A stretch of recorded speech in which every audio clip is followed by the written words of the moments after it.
హామీ ఇచ్చినా లేదా ఎలాంటి పూచి ఇచ్చినా మాట చెప్పినా తానంతా తాను ఆయన చెప్తాడు జగన్మోహన్ రెడ్డి గారు, ఆ పార్టీ దానికి నిలబడుతుందనే నమ్మకం ప్రజల్లో ఉంది. ఎవరు నమ్మరు, నమ్మే అవకాశం లేదు.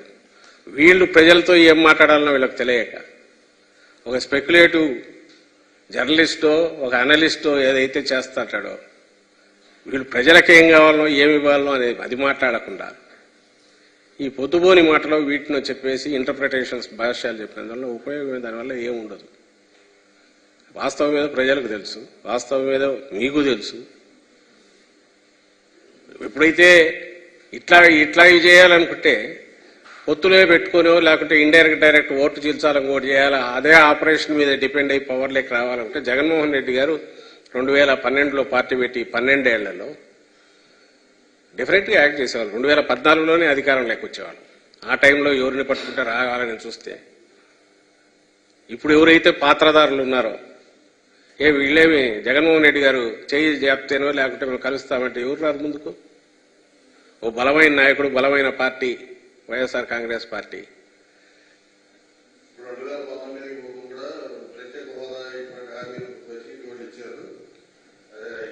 అధికారంలోకి వచ్చారు, తర్వాత హామీలు అమలు చేయలేదు. వైఎస్ఆర్ కాంగ్రెస్ పార్టీ సెంటర్లో రాలే అధికారంలోకి. వైఎస్ఆర్ కాంగ్రెస్ పార్టీ రాష్ట్రంలో వచ్చింది.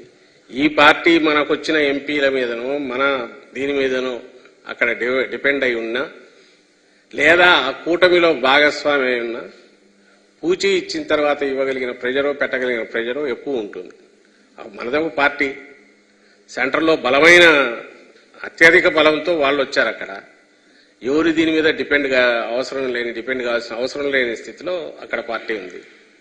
అలాంటప్పుడు వాళ్ళేదో చేస్తారు. అలాగని వదలలేదే, ఎప్పుడు గుర్తు చేసి అదే నేను అన్నది. మేము మర్చిపోలేదు. ఒక అధికారిక సభలో జరిగిన దగ్గర కూడా ప్రధానమంత్రి గారు వస్తే అక్కడ కూడా ముఖ్యమంత్రి గారు రైజ్ చేశారు. ఇది బలమైన ఆకాంక్ష ప్రజల్లో ఉంది, అత్యవసరం అది కూడా ప్రజల్లో ఉంది. ఇది వస్తే తప్ప ఈ రాష్ట్రానికి ఒక పూర్తి పరిష్కారం, సమస్యలకు పరిష్కారం దొరకదు. అది ఏ రూపంలో అయినా కావాలనేది ఇప్పటికి ప్రయత్నం చేస్తున్నాం. అది సిన్సియర్గానే ప్రయత్నం చేస్తాం. దానికి మించి ఇంకోటి ఏదో చేయడానికి ఇదేం పోరాటం కాదు, యుద్ధం కాదు కదా. ప్రెజర్ చేయగలగాలి. ప్రెజర్ చేయడానికి అవసరమైన బలం మనకు ఉండాలా. ఆ ప్రెజర్ గ్రూప్ మన మీద డిపెండ్ అవ్వాల్సిన అవసరం అక్కడ సెంటర్లో ఉంటే వస్తుంది. ఆ పరిస్థితి ఎప్పుడు వస్తుందని మేము ఆశిస్తున్నాం.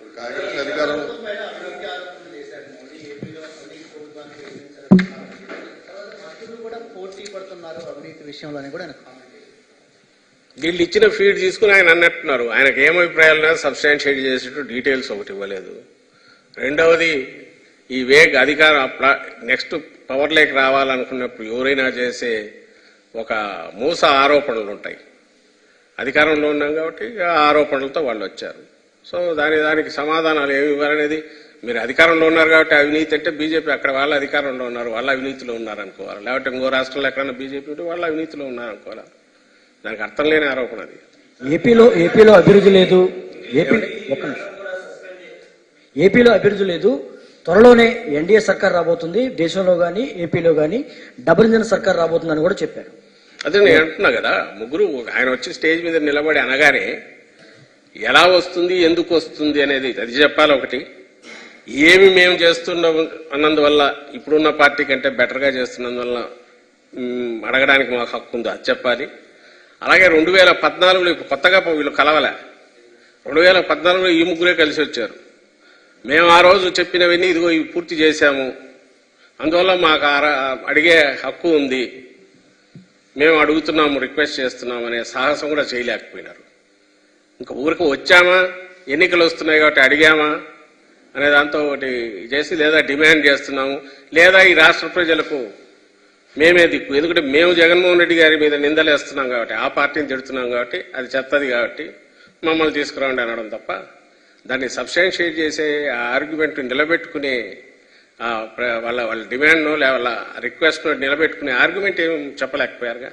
ప్రధానమంత్రి మోడీని, ఇంటెలిజెన్స్ డీజీని, పల్నాడు ఎస్పీని, గుంటూరు ఎస్పీని విధుల నుంచి తొలగించాలి, వాళ్ళు దొంగ ఓట్లు వేస్తారు, నిన్న ప్రధాని సభలో నిర్లక్ష్యం వివరించారంటూ ఇందాక ఎన్డీఏ కూటమి సభ్యులు సీఈఓని కలిసి ఫిర్యాదు చేశారు.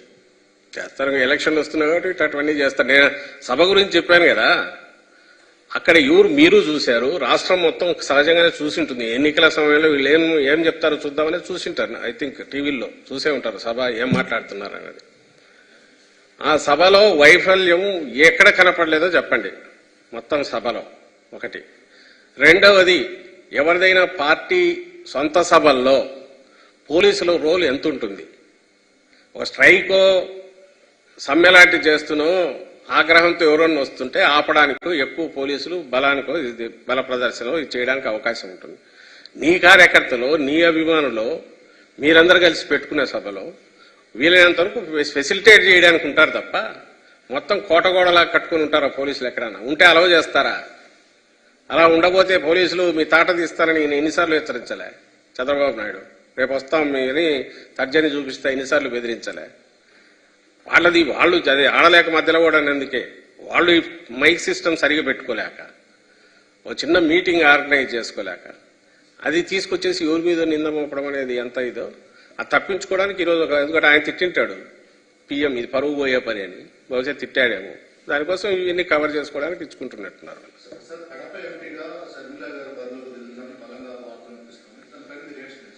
మంచిదే కదా, ఆమె ఒక రాజకీయ పార్టీ రాష్ట్ర అధ్యక్షురాలు.